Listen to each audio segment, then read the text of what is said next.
আমি উচ্ছ্বসিত। মানে আমি ওয়েট করেছিলাম অনেক বছর ধরে চৈতিদি কবে সিনেমা ডিরেক্ট করবে, and finally it has happen. So উচ্ছ্বসিত, ইলেটেড। ওকে, তো চৈতিদি মুভি বানিয়েছে মানে we all are very excited. মানে আমিও যে আজকে যখন এসছি আই ওয়াজ লাইক কি ও মাই গড চৈতিদির মুভি আসছে। তো এই যে চৈতিদির একটা ট্রানজিশন, আমরা তো চৈতিদিকে ছোটোর থেকে অভিনয় করতেই দেখেছি। হ্যাঁ, Evolution, তো of এইটা course. সম্পর্কে কি বলে, মানে she has high ambitions. Okay, so এক আকাশের নিচেতে দর্শক বন্ধুরা আমাদের একসাথে অ্যাজ আ ফ্যামিলি দেখেছেন। চৈতিদি প্লেড মাধবী, বড় বউ। আই প্লেড ছুটকি, ননদ, সব থেকে ছোটো ননদ। We had a beautiful relationship in that 5 year Rabi Ojha and Mitali Bhattacharya's এক আকাশের নিচে। কিন্তু তারও আগে আমি আমার ডেবিউ কাজ করতে যখন কলকাতায়, আমার প্রথম কাজ, যদিও সেটা কলকাতায় শ্যুট ছিল না, ইটিভি বাংলা, ইটিভি ওয়াজ, সমস্ত কাজ তখন রামোজি ফিল্ম সিটিতে হতো।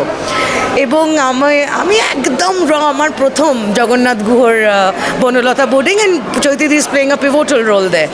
সো আমার বাবা মা আমাকে স্টেশনে তুলতে গিয়েছিল, তখনও এক আকাশ ডিডন্ট হ্যাপেন। আর আমার এখনও মনে আছে আমার মা চৈতিদির হাতটাই ধরে বলেছিল আমার মেয়েটাকে একটু দেখো, বিকজ আই ওয়াজ 18.5, 19। মানে বোঝা যাচ্ছে চৈতিদি is an emotion to you, মানে এতভাবে জড়িত।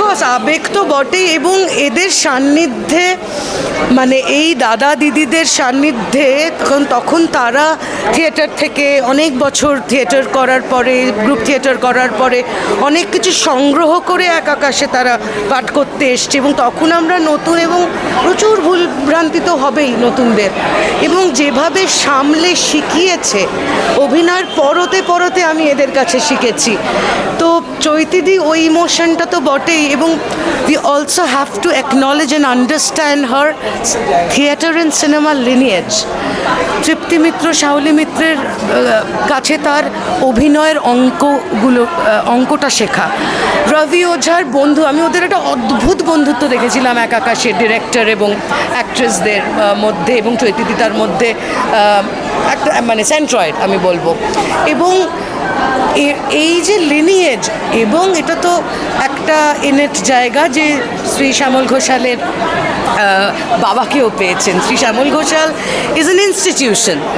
আমরা মানে এই দর্শক বন্ধুদের এখন হয়তো একটু মানে এগুলো নিয়ে একটু জানতে হবে, তিনি কোন কোন সিনেমায় কাজ করেছেন, কোন ডিরেক্টরদের সাথে, পৃথিবী বিখ্যাত ডিরেক্টরদের সাথে কাজ করেছেন।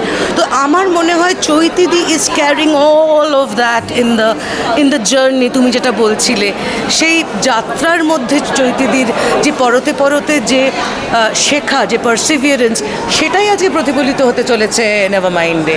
আমার মনে হয় সেই রেজনেন্সটা দর্শক বন্ধুরা, তুমি সেটা পাবো। তো অ্যাপার্ট ফ্রম মানে, এবং অলসো ঋতুদির প্রথম প্রডিউসার হিসেবে she first produced this film. It's not a very big length film. বৃষ্টির ছায়া ছবি দুলাল লাহিড়ী পরিচালনা করেছিলেন, সেই ঋতুদি আজকে প্রডিউস করছে। এটাও একটা অসম্ভব ইন্সপায়ারিং একটা এসেন্স আমাদের জন্য। অ্যান্ড বাবি, মানে আমার অমর্ত্য, সবার সামনে অমর্ত্য বলে ডাকছি, বাট হি ইজ বাবি। এইটুকু ছিল এক আকাশের সময়। He is staring, walking hand in hand with ঋতুদি। How amazing is that! মানে আমি অনেক ইমোশনস জড়িয়ে, এবং সবকটা বন্ধু যারা ধরো অর্ঘ্যকমল মিত্র এডিট করেছেন, অর্ঘ্যদার সাথে প্রচুর কাজ করেছি, গোপীদা ক্যামেরা, অপূর্ব একটা নিয়ন প্যালেট আমরা দেখতে চলেছি, সেটা গোপীদার সাথে কাজ করেছি। কো অ্যাক্টরদের মধ্যে Kushal da, Sujoy is so good, looking so good. হ্যাঁ, শুভ্রজিৎ, এদের প্রত্যেকের সাথেই, অনুষার সাথে আমি একটা নীল দত্তের ছবিতে কাজ করলাম খুব recently. So I feel it's a amalgamation of very supreme artists coming together in this cinema. So please দর্শক বন্ধুদের এইটুকু বলবো, স্পেশালি দ্য ইয়াং জেনারেশন, ওই ফিল আর ওই ভাইবটা আছে, হল ভরিয়ে নেভার মাইন্ড দেখুন।